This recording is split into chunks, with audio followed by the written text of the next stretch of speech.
So, good morning or afternoon, everyone, and thank you for joining us today for our Municipal Accommodation Tax or MAT tax and short-term accommodation training session hosted by the town of Wasaga Beach.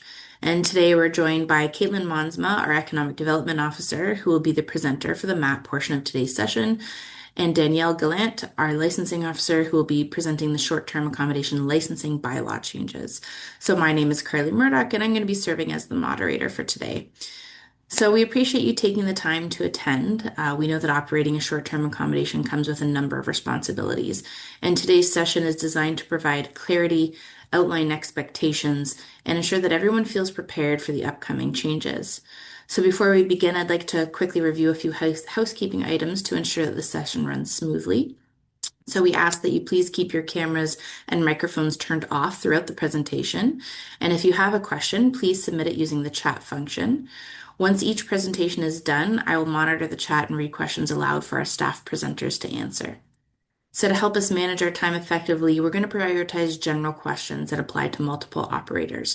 So if you have a specific question about your individual business, property, or licensing situation, we just ask that you connect directly with Caitlin or Danielle after today's session to schedule a one-on-one meeting. And this ensures that we can provide accurate, detailed responses tailored to your specific circumstance without taking time away from our broader discussion. So in addition, I'd just like to say that all questions submitted today will be compiled into a comprehensive frequently asked questions document. So this FAQ, along with a recording of this session, will be posted on the town's website so that operators can refer back to the information at any time. And our goal today is transparency, clarity, and ongoing support. We recognize that these changes represent important operational updates for your business. And our objective today is not only to explain the requirements, but to ensure that you understand what is expected of you as an operator, what timelines apply, and most importantly, where to go to for support. Staff are here to help you navigate these requirements successfully. So with that, I'll now turn the presentation over to Caitlin Monsma to walk us through the MAT overview. Thank you, Carly.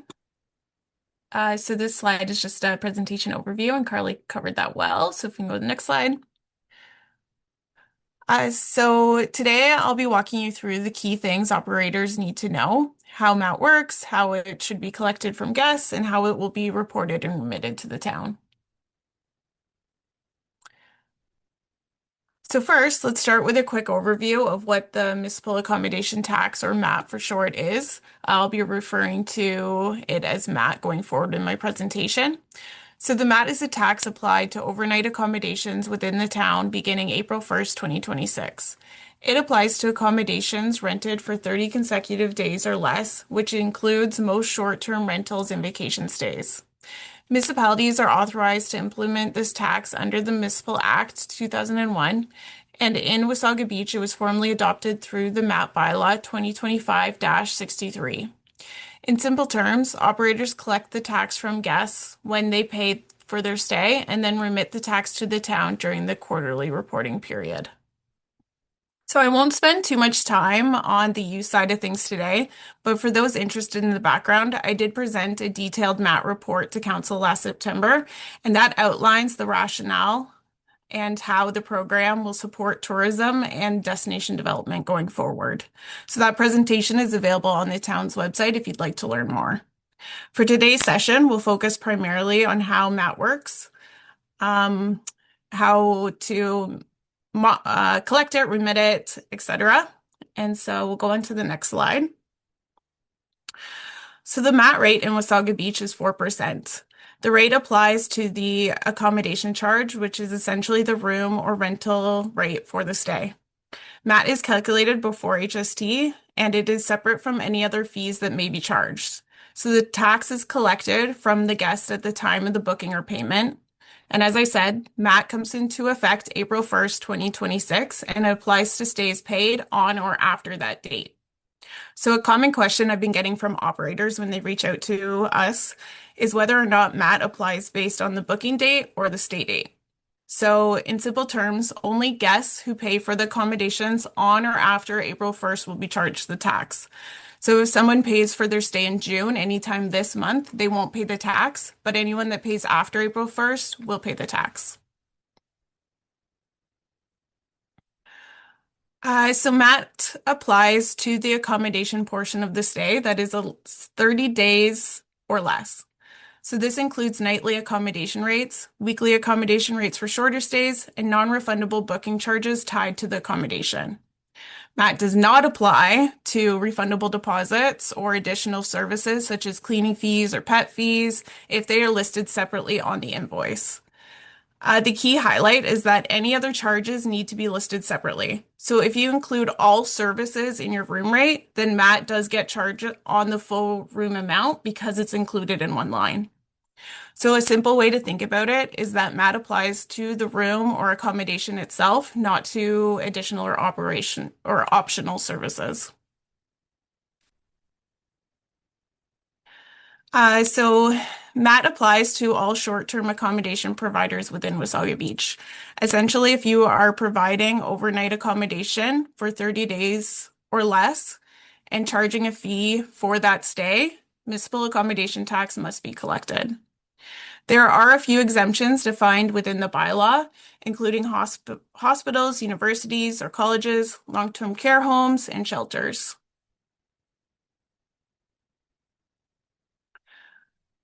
So just going to refunds and no-shows. So if a guest receives a full or partial refund on their accommodation charge, the corresponding amount of MAT should also be refunded to the guest. So if the refund happens after MAT has already been remitted to the town, you can adjust that amount in your next quarterly submission. For no-shows, if your policy charges a portion of the room rate as a penalty, MAT should be applied to that amount. However, if you charge a flat administrative fee, then MAT would not apply. Next slide. So there are four key responsibilities for accommodation operators. So first, you collect the MAT from guests. Second, you maintain bookings and tax records. Third, you submit quarterly MAT reports to the town. And fourth, you remit the tax that was collected during the reporting period.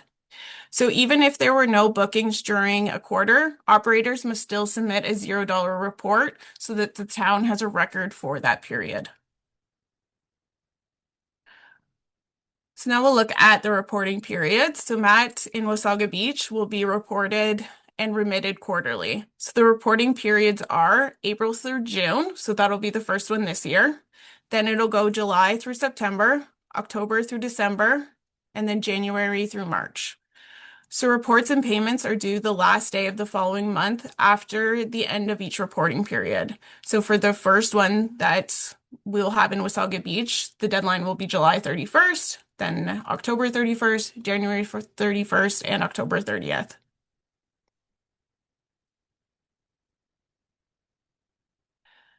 Okay, so another important part of the MAP program is record keeping. So under the MAP bylaw, accommodation providers are required to maintain records related to bookings and MAT collection. So this includes things like booking confirmations, guest invoices or receipts, records of the length of stay, and documentation showing the amount of MAT collected from each guest. You should be able to clearly show the accommodation charge, the tax that was charged, and the dates of the stay. From time to time, the town may request these records to verify reporting and ensure compliance with the bylaw. Keeping organized records will make the quarterly reporting process much easier and will help ensure everything is reported accurately.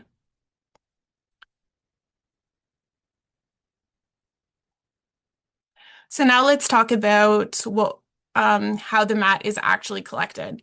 So MAT must be collected from the guest at the time of the booking or the payment of the accommodation. So this applies to all types of bookings, regardless of how the guest books their stay. So for example, this could include bookings made through online platforms like Airbnb and Vrbo, direct bookings by phone, email or e-transfer, bookings made through your own website, or even manual bookings that you track using spreadsheets or pen and paper.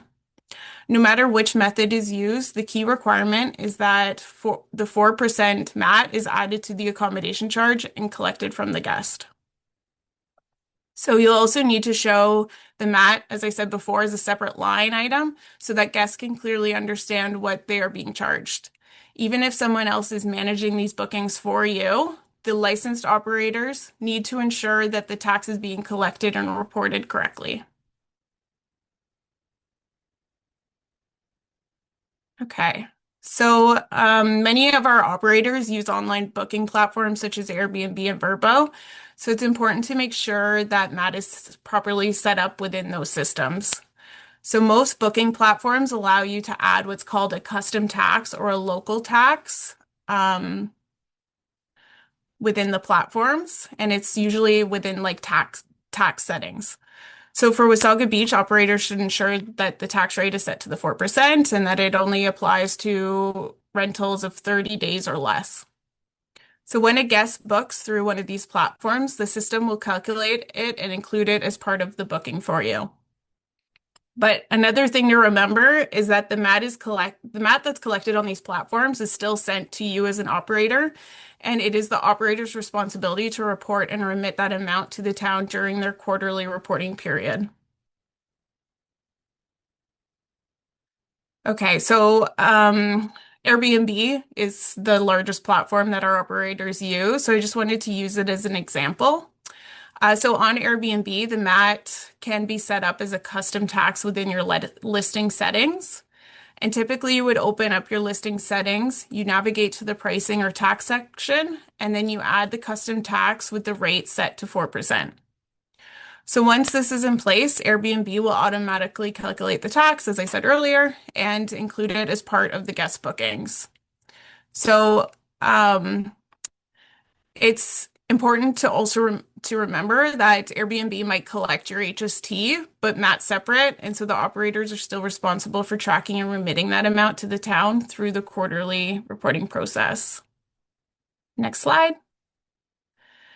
And so this slide just looks at website booking platforms. So some operators also accept bookings through their own website or through booking software. And in most cases, the MAT should be added within that system. So most website booking systems or reservation platforms allow you to create the custom taxes, just like the Airbnb and Vrbo examples I gave, which makes it fairly straightforward to add the MAT. So typically this would be set up as a tax rule or checkout fee so that the tax is automatically calculated when a guest completes their booking. Once it's set up, the system again will apply that 4% rate and it'll appear on the guest invoice or confirmation.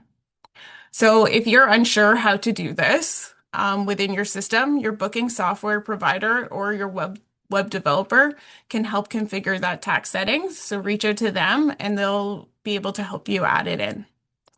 So taking the time to make sure that's set up correctly just helps ensure that it's automatically collected for you and make sure it is helping track the taxes that you're collecting properly.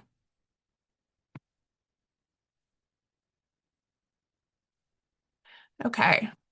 So I mentioned it earlier, but I just wanted to highlight for everyone that an important part of collecting MAT is how it appears on the guest invoice or receipt. MAT must be shown as a separate line item on guest invoices, receipts, or booking confirmation, and showing it just helps ensure transparency for guests, but it also makes it easier for you as an operator when it comes time to track and report the tax that's being collected.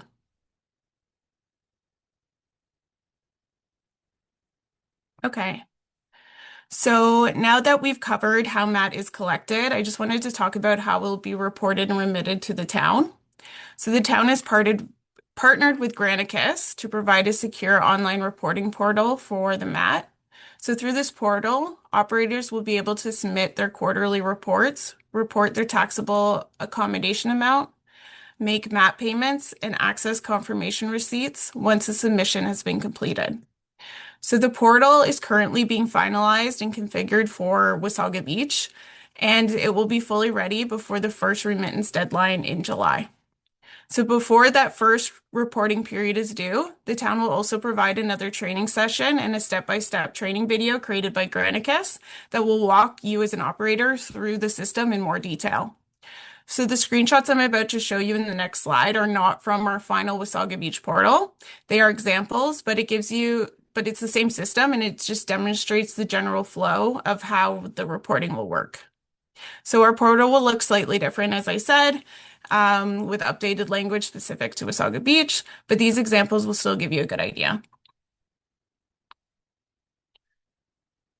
So once the map portal is officially launched, operators will receive instructions on how to register before the first remittance date. The portal will be accessible through the town's website, making it easy to find whenever you're needing to submit a report. And to register, operators will just need their business licensing number, which will link your account to your licensed property. Once registered, operators will be able to access their reporting dashboard where they can submit their quarterly MAT reports, view previous submissions, and download confirmation receipts. Next slide. So once the MAT portal is officially launched, operators will be able to access it directly through the town's website, as I said. Next slide. When you first register for the portal, you'll need your business licensing number along with your email. And then after logging in, you'll be taken to a portal dashboard where you can submit your MAT reports and make payments. So once you log in, you will see all available quarters for you to remit, and you can select the period in which you'd like to submit for. Once you begin a submission, you will be taken to the reported revenue form. This is where you will enter the information required for the quarterly report. The form will guide you through the step-by-step process and ask you for basic information such as the reporting period, the total taxable accommodation revenue for the period, and any applicable exemptions. The system will then use that information to calculate the MAT owed. In the system, in this section of the form, operators will enter their reported revenue for the reporting period. This includes the total taxable accommodation revenue collected during the quarter, along with the number of nights occupied. It's important to remember that this amount should only include the accommodation portion of the stay. Things like nightly or weekly room charges, as mentioned earlier, those would be included in that line. And then additional services such as the cleaning fees or any itemized charges should not be included in the amount if they are listed separately for your clients. So once your revenue information is entered, the system will automatically calculate the MAT owed based on the 4% rate. This helps ensure accuracy and reduces the chance of calculation errors. The portal will clearly display the MAT owing for that reporting period before you proceed to the next step. So before submitting a report, the portal will display a summary screen where you can review all of the information entered. This allows you to confirm that the revenue amount, reporting period, and MAT calculations are correct before finalizing the submission. If anything needs to be adjusted, you can go back and edit the form before moving forward. At this stage, operators will be asked to electronically certify their submission. This simply means confirming that the information provided is accurate and complete, and it's the best to your knowledge. You will provide electronic signature, which finalizes the report before proceeding to the payment. So once the report has been certified, operators will be directed to the payment section of the portal. Here you will be able to submit the MAT payment using the available online payment options. The system processes payment securely and links the payment directly to your report submission. After submitting the report, the portal will display a submission confirmation screen. This confirms that your MAT report has been successfully submitted.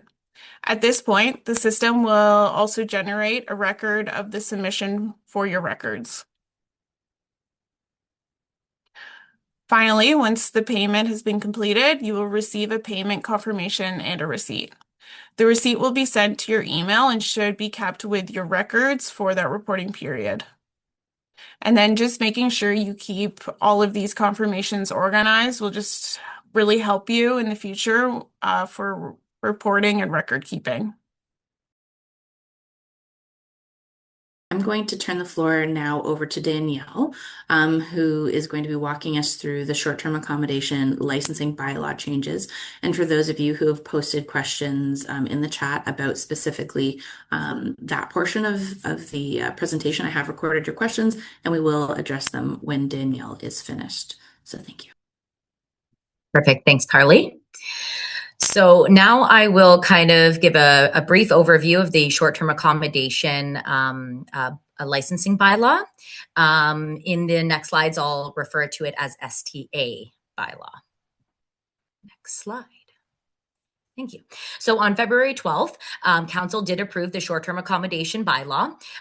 The framework of this bylaw includes a standalone licensing system, a comprehensive application requirements. So this does include an increase of the insurance to 5 million liability, and then the mandatory neighborhood partnership plan. So that addresses parking, garbage, and noise.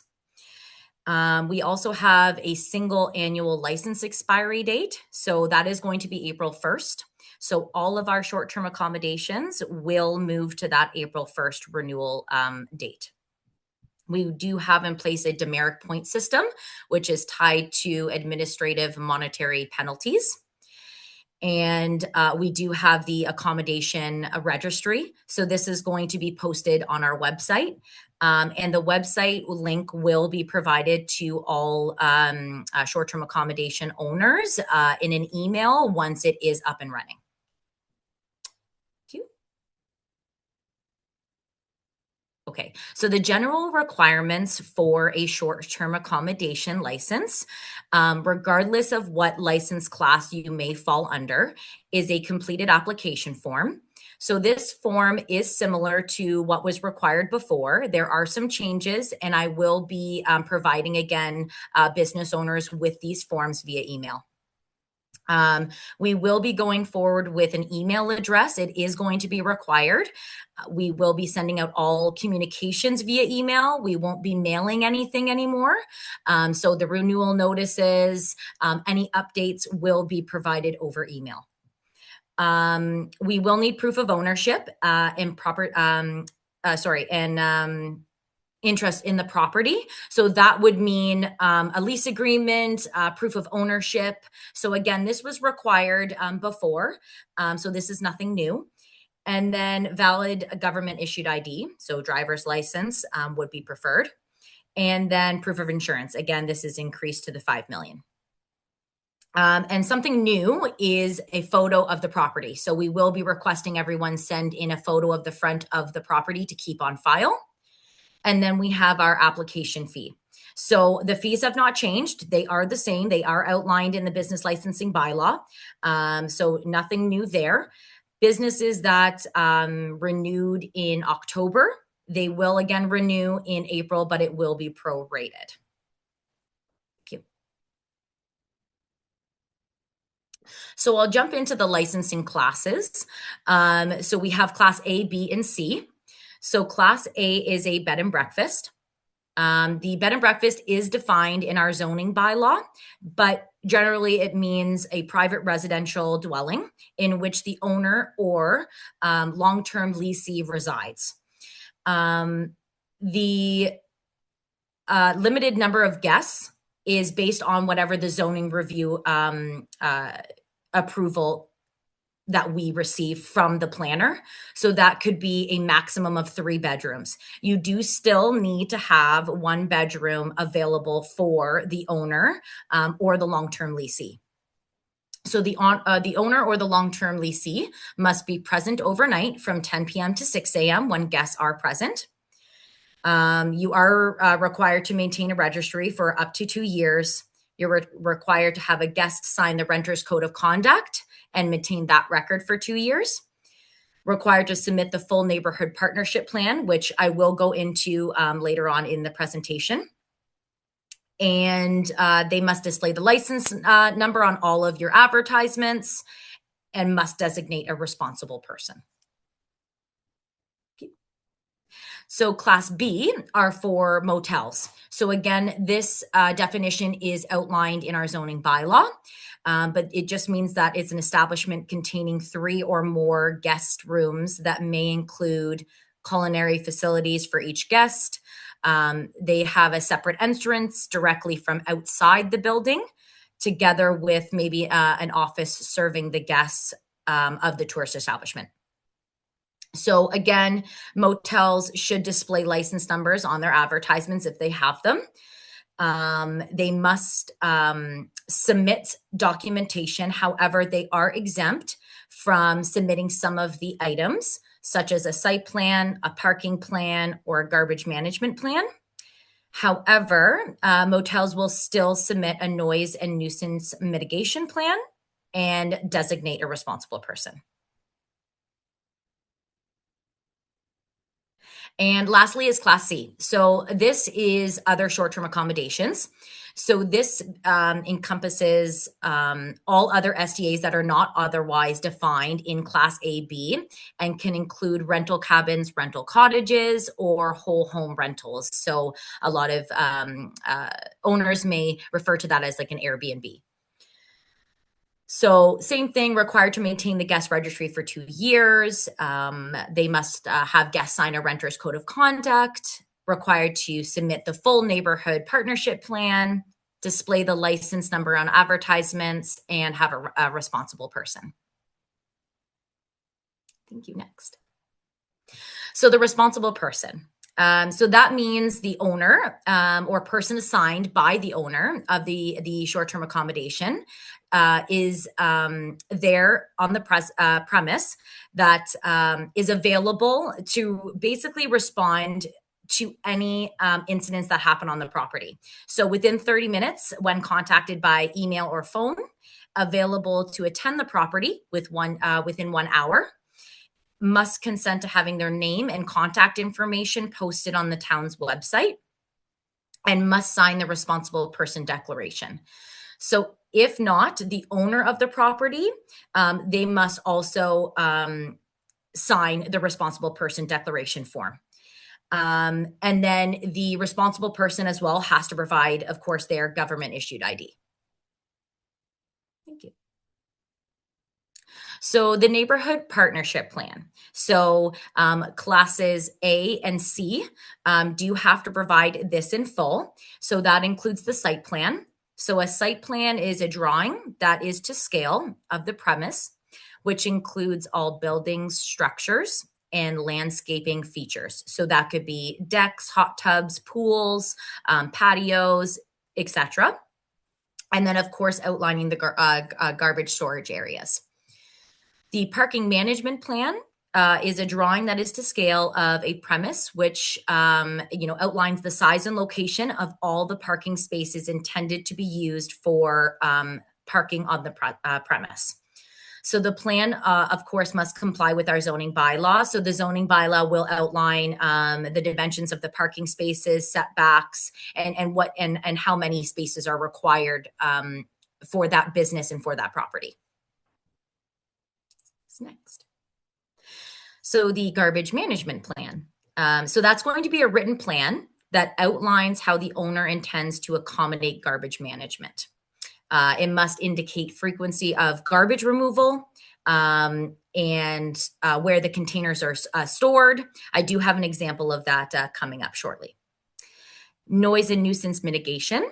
So that, again, is just a written plan outlining how the owner is going to reduce nuisance impact on neighboring properties from excessive noise and nuisance events. So this can include installation of noise monitoring devices, acoustical fencing, even specific policies that the owner puts in place for guests. So this is an example of a site plan. So this one here, I am going to be sending out as part of the package for business owners to review. This one obviously cannot be used as your own, but something like this just outlines the dwelling, the garage, measurements, and then of course includes the amenities such as a hot tub, a deck, a fire pit, just so then we can see a full site plan of the property. I know that you can go to the planning department and sometimes they have something like this on file, but it can be drawn out by yourself. Next. So this is the parking management plan. So again, this is just to outline the parking. It doesn't need to be as detailed as the site plan, and it just will outline setbacks from the property lines and the size of the parking spaces. So this is the garbage management plan. This is something that owners can take and use. Specifically, it outlines garbage storage location, the waste management procedures. It obviously outlines property address and collection date. Next slide. And this is just another page of it. So again, overflow prevention, a nuisance compliance statement, and then you're just authorizing for any additional waste collection. So lastly, here is the noise and nuisance mitigation plan. So this is just kind of a sample, but this is just to have the owner provide a written plan to outline steps taken to reduce the noise impact. So this can just be something that's written in an email or on a Word a document sent to me, something that's written on paper. Of course, it has to be in detail. I'll review that, and if I need more information, I definitely would let you know. So inspections, again, nothing new. All of our licensed accommodations must allow and pass the following inspections. So we have building inspection, zoning inspection, property standards inspection, fire inspection, and arrears inspection. So a new application will always get all of these inspections. When you go through a renewal, you will no longer require to have a zoning inspection completed unless the planning department has advised otherwise. The new inspection here in place is the arrears compliance inspection. So this is something to determine if the applicant is indebted to the town in respect of fines, penalties, including AMPs, MAT, and late payment charges of any other amounts owing. So this inspection is something that is internal. We will be working with the Treasury Department to determine if there's arrears, and if there isn't, you will be notified that you passed that inspection. So the renewal process. Again, like I said before, it will change to every April 1st every year. So current businesses that expired October will move to that April 1st with, again, prorated fee, of course. With this renewal this year, because of the new changes and the new bylaw, we will be requesting all business owners to supply all documentation like they're a new applicant. So a new application, updated ID, the neighborhood partnership plan if required, and then of course the updated copy of insurance. And then we would move on with inspections. Something that's new in the bylaw is owners are required to supply their guests with certain information. So that's the guest information requirements, which include emergency contact information, 911 instructions, hospital information, waste disposal instructions, a schedule of offenses and penalties that the town will provide, of course, water safety information, which we have a pamphlet for, and guest behavior requirements. So this can be something that is put in an office that everybody, all guests have access to, or in everybody's unit or room. That is absolutely up to you, but it does have to be accessible to all guests. Thank you. So next is the demerit point system. So this creates a system for demerit points that are issued for violations of the bylaw. So you can kind of see a snippet here off to the side that's from the bylaw that kind of outlines the offense and then the number of demerit points that you would get for a first offense and a second offense. So demerit points will remain in place for 1 year. Accumulated points may result in suspension or revocation. Multiple points may be issued per incident. and an accumulation of a total of 7 demerit points may result in a suspension. An accumulated total of 14 demerit points may result in revocation of the license. So if your license therefore was revoked due to demerit points, owners can then reapply for a short-term accommodation license. However, you wouldn't be permitted to for a period of 2 years after the revocation. Owners for the suspension must address the violations before we reinstate the license. Thank you. Next slide. I think the next slide is, again, just a snippet from the bylaw. The bylaw will be posted online and will be sent to you. There is more information regarding the demerit points, so that can be reviewed as well. So the administrative monetary penalty system. So AMPS, I'll refer to it as AMPS. So this is already in place for other regulatory bylaws and our parking bylaw. So now it has been in place for our short-term accommodation licensing contraventions. So this system offers an efficient way, and it makes it easier for individuals and business owners to resolve bylaw infractions. So it also reduces the need for court involvement. And there's a couple options that business owners have once they receive a penalty notice. So number one is, of course, to pay the penalty, which can be done online, town hall, or by mail. And second option is to request a screening review. So once you receive a penalty notice, if you believe that it was issued in error or circumstances affected your ability to comply, you can reach out to the bylaw department and complete the screening review form, at which time a screening officer would review your form and then come with a decision. So you would get written confirmation of a decision that we either dropped the penalty, reduced it, or kept it the same. If the individual is unsatisfied with that screening decision, you do have an option to request a hearing review. So at that point, you would reach out to us again and say, you know what, I'm unsatisfied. I do want a hearing review. You would complete the hearing review form, and then you would bring your evidence and reasoning in front of a hearing officer. So that kind of concludes my portion of the presentation. Of course, I'm going to be sending out a lot of emails to business owners in the next couple weeks, just outlining what is required for renewal, documentation, those sample documents. But if you do have any questions, my email address is up on the screen there, and so is my phone number. Great, wonderful. Well, thank you, Danielle, and thank everybody who came out today and for your participation.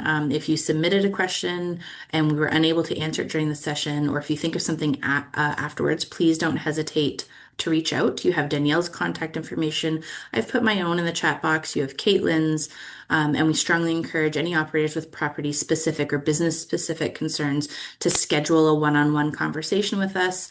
These individual discussions really allow staff to review your specific circumstances and carefully and to provide clear and accurate guidance that's tailored to your operations. And so, as mentioned earlier, a recording of this session and the compiled FAQ document will be posted on the town's website, so you can reference that material at any time. And I think, Danielle, you were also thinking about sending an email out to operators as well following this presentation, just with the PDF of the actual presentation itself, and just so that they know where to go to find all of this information. Yeah, absolutely. And then on behalf of the town and the staff present today, I just wanted to thank everybody for their continued cooperation, their commitment. If you're here today, it's because you're committed to operating responsibly with our community, and we appreciate the role that you play in supporting tourism and our local economy. And we look forward to continuing to work with you. Yes, thank you very much. So thank you, everybody, and Thank thank you, you. Danielle and Caitlin and Anna, and everybody enjoy this beautiful day.